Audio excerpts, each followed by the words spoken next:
Hey y'all, it's Amanda from Peanut Butter and Jelly Time. Welcome to my channel. Say it with me. What time is it? It's peanut butter jelly time. Movie review time. That's what time it is. Movie review. I know, usually reaction videos, but today is a movie review. Well, I shouldn't say movie review, really a series review, Netflix series. And y'all are going to be proud of me. Y'all are going to be proud because the last 2 days I binge watched the new I can't even say it right, Netflix series, The Haunting of the Hill House. The Haunting of Hill House. That's it. I always say it wrong. So why are you proud of me? Because I, number one, pledged I wouldn't see this. I did the reaction video. I said, no way am I seeing this. It looks too scary. And y'all know I don't like scary movies, right? You know I don't like scary movies. So I was like, I'm done with this. I ain't seeing this. I ain't gonna see this scary movie. But y'all talked me into it. Who was it? There was a couple people. Atlas Redux went on there. Told me it wasn't so scary. That Space Cow. Oh, Space Cow? What kind of name Space Cow? But he went on there, told me it was going to be good. But I think, so Atlas Redux, a few other people. And they said it wasn't like the jump scares. Because y'all know I can't take that. I'm jumpy. I got anxiety. Even if I know something's coming. Even if I know it's coming at me. It's going to come, jump, I'm scared. I can't take that. I can't take all that. But I can get into these psychological thrillers. I can get into those, like that Black Mirror. I like that Black Mirror, right? That Maniac. Y'all know I did the review on that. That's one of those psychological things. I can get into those. I like those. So they promised me this was a lot like those. And it is. It is. They have, it's a little on this, like there were some moments in this that was a little scary. You know, because they got ghosts. I mean, you can't go on, you can't have ghosts and not be scared, okay? It's called The Haunting. But let me tell you what it's about and what I liked about it. First of all, when you see these scary movies and these haunted house, especially the haunted house scary movies, they always, things going on, right? They escape, the family escapes, live happily ever after. You're just like, oh, they made, whoever made it out alive, and they go live happily ever after. What I love about this new Netflix series, I don't know if they're going to have another season either, but this new show on Netflix, The Haunting on Hill House, is, it goes past that. They done lived up in the haunted house. They done escaped this haunted house. They done grown up.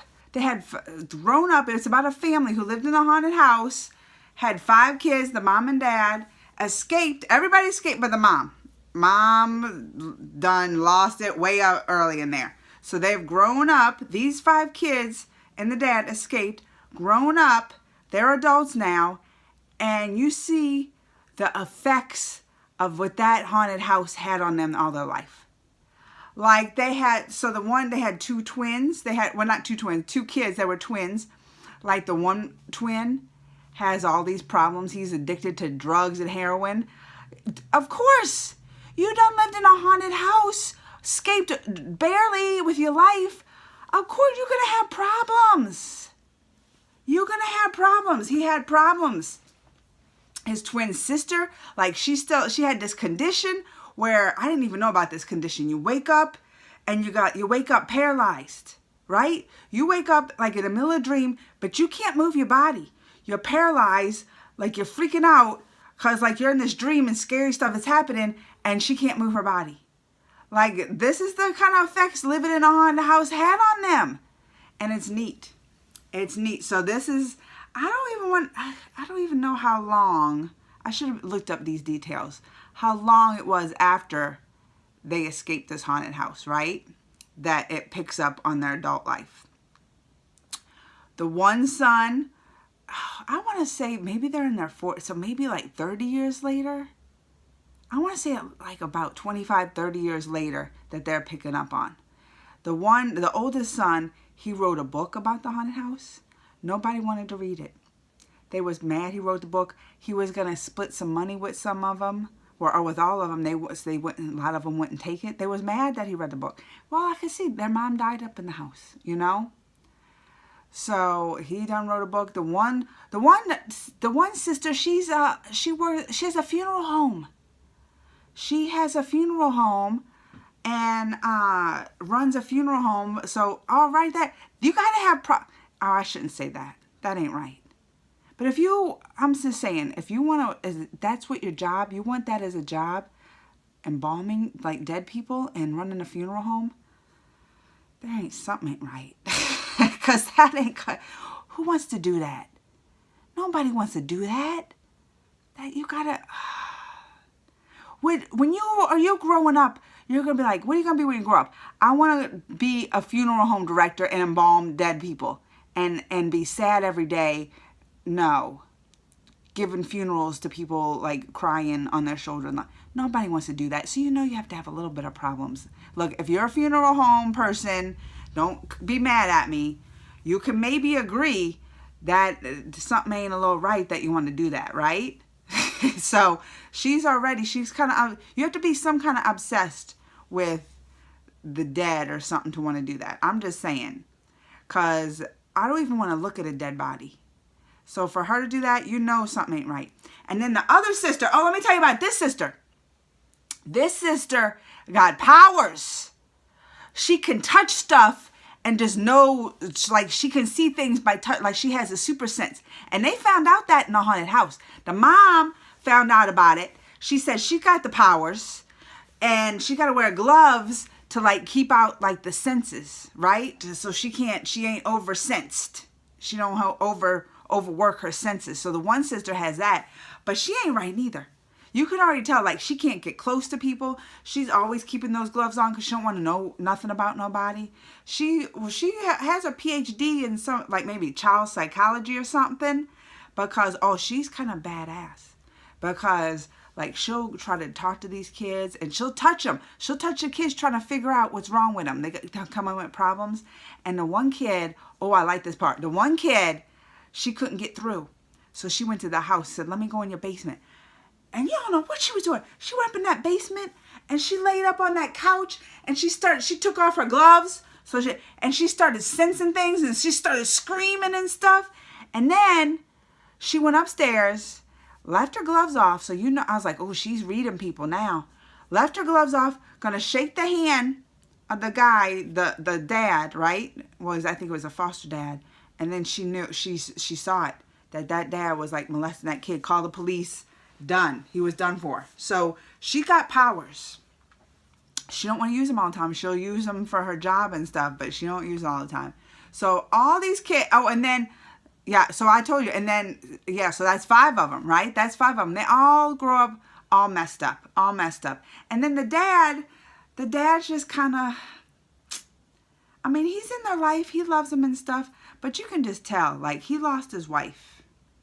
He lost his wife, raising 5 kids. He saved those kids, left the wife behind, which I would have been mad. Like, I'm like, good, you got the kids out. You'll see. You'll see when you watch this. You'll get kind of upset. You're like, he just left that mom. He could have went back and got that mom. But she was kind of going crazy, too. She was kind of going crazy, so she might have, like, did something in that car. Yeah. Well, I can see, no. And then, I ain't going to tell y'all the end. I ain't going to spoil like that. But when you get to the end, you really see why he had to leave her. You really see then, like, oh, he had to leave her because she was kind of, and she had those special senses. She was always getting these headaches because she was sensing all the ghosts and stuff. So, like, it drove her over the edge. So I can see it. But they was in love and he left his wife. So, of course, like, he's raising all their kids, all these 5 kids with all these problems. With his wife, the love of his life gone. So you know it's sad. You know it's sad for him. And he's just kind of, he's not always there for him. He's not real talkative to him. They don't talk about the house like hardly anymore. So when it picks back up, the reason they got to confront all this stuff, should I tell y'all? I don't want to spoil too much. Well, all right, I'll tell y'all something. The one twin sister and this is early on in the season, makes a phone call to the dad, right? Makes a phone call to the dad. And she's kind of going crazy too. So you know something's wrong. I was like, oh Lord, she's going crazy too. Hadn't been to the house, I guess. Just going crazy in her life. They start seeing things again that comes from the house. Now, I don't know if that's from the house or that's just them going crazy up in their head. But you kind of think it's from the house, right? And they start seeing stuff, and she especially does. She starts having those things at night again when she's waking up, doing all this. Then her husband, and then she got married. Then the husband, I don't want to tell you all that part. All right, a little bit of spoiler. Cover your ears. Cover your ears if you want to hear this part for the next, 15 seconds. She got married, then her husband dies. So you know she was all happy and that happened. And then you know she just can't handle it no more. She starts having those paralyzed things. And she even said, she had stopped having them. And then they just came back. So, you know she's going over the edge. And she's trying to reach out. She's trying to reach out to the brothers and this and the sisters. And they just busy in their own life. They either busy in their own life or dealing with their own problems. Because they got problems. So she's trying to reach out to them and stuff. And she had it. She went back to that house. And y'all see what happens. But I'm going to tell you, it brings them all back together. They got to deal with the past. So it's the kind of thing, they're coming back. They got to deal with their own demons of this house. They got to deal with the past. They got to deal, and the dad especially, because the dad just don't want to talk about nothing. He just wants to let it go, not talk about it and stuff. But when this all happens, it's like, okay, I got to talk about this. And they confront it. And I'm going to tell you, the ending, there was one part that was kind of predictable, because I don't like a predictable ending. There was one part, at the very end, I was like, oh, I know that was going to happen. But the other stuff, the ending will throw you for a loop. I was just like, what? No. Because there's some things in the house, you don't understand till the very end. You don't understand. And they have this room called the Red Room. Oh, I still don't understand all that, what's going on in that red room. But they'll show it and they'll show it. They will talk about that. I think that's the last episode. You'll find out all about that stuff. And things that gone on in the red room, things that going on in the family, things that going on in the house, in the woods, all the places. It's clarity. I'm going to tell you, I like this a lot. Had some scary parts, but it was one of those that it got into your head. It got into your head, got you thinking, and you were just not predictable. Because if it's predictable, I'm just I'm done with this. Not predictable. So I totally was I couldn't stop watching it until then. Every minute I had to watch some of this, the last 2 days, I was doing that. I was skipping some work stuff I got to do to watch that. That's how good I liked it. If I want to say I give it a 10 out of 10, it's hard to say a 10 out of 10. That has to be pristine, everything. But it's close. I definitely suggest it. I started seeing people on Facebook talk about it, how much they love it. I made a post on Facebook about it. Tons of comments. Everybody either loving it, heard something about it. So I'm telling y'all, this is one you're going to want to watch. I'm glad I did. I'm glad the scary part of it, the haunting part of it, didn't take. If you were worried about being scared, don't like being scared, don't let that scare you. Some parts it might. You want to watch some. You might want to watch in the daytime. But I wasn't scared. And I even watched some at night. And I even watched it at night before bed, going to sleep. And you know I don't like doing that. And I don't like to have bad dreams. But that's how addicted I was to watching it. And I didn't get scared. So don't worry about that. And it's well worth the watch. I give it 2 thumbs, a subscribe to my channel, all that. It was that good. And I know y'all wanted to see what, even Atlas Redux wanted to hear my thoughts. So this is for you, Atlas. This is for you. And if y'all have watched it, tell me what you think. I bet we don't get one negative comment. Now that I said that, y'all just going to make some negative comments just because. But I'm going to say about this show, I'm pretty much predicting I don't think we're going to get a negative comment. I don't think nobody's going to come on and be like, I hated this show. Bet. Pinky it. All right, y'all. Till next time. Bye. Subscribe.